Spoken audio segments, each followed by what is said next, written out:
Hey, Sasha here, and today I'm going to be talking about the first Stormtroopers. Those being the assault detachment led by Captain Rower. Now, in World War I, there was lots of tactical innovation from lots of areas in the German army, like the Jaeger units, the pioneers of hand grenades and artillery. And there's lots of commanders and officers kind of figured out that maybe charging in close order into machine guns isn't the best idea.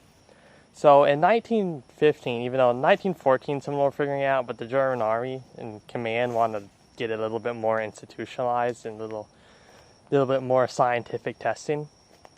So in 1915, at the beginning, they made the assault detachment, which was led by a Major Calso, and they didn't really do that well. They just kind of charged forward, and yeah, it didn't work out. They didn't utilize and experiment like they were supposed to. So then Captain Rower became in charge in August of 1915. Now, he was a good officer and saw what needed to be done.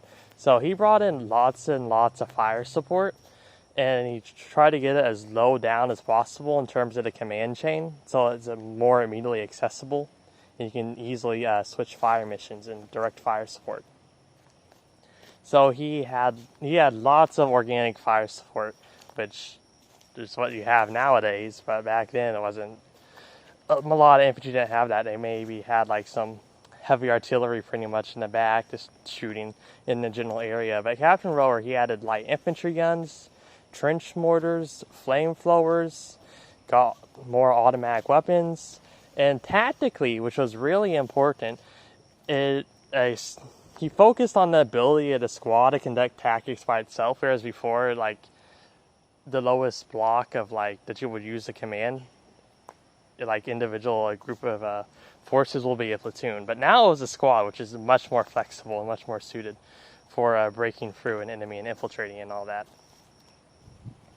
So yeah, he started training squad tactics, lots of fire support, and it worked out. A lot of attacks his assault detachment did were successful. And then German command obviously noticed the success of the unit, and so did officers and the soldiers of other units were really interested and wanted to learn it, because you want to learn stuff that makes you less likely to die. Like, they didn't need to be told. So lots of NCOs in particular, since, they're really what leads the squad and all that, and, just squad tactics. So NCOs were really important in this, and they were what got trained. So they would go to assault detachment, go through a training course, because while the assault detachment by Captain Rower, when it wasn't actually fighting, it was functioning as a training unit. So other NCOs and soldiers would go there, they get trained, then they go back to their own units and start to train men in their own units, and they basically function as a cadre.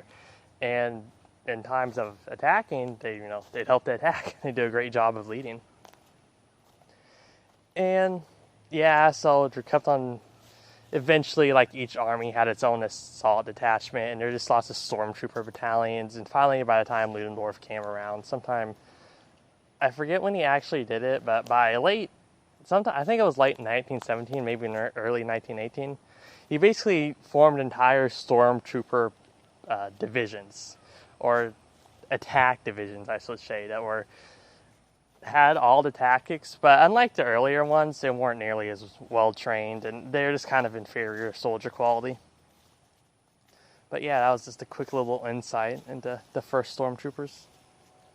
Wait, one more thing, since I somehow forgot to mention this, but if you're more interested in this topic, well, there's several books on it, but here's one that's really good, which is Stormtroop Tactics, Innovation in German Army 1914 to 1918 by Bruce Gudmundsson, and that's a really good one.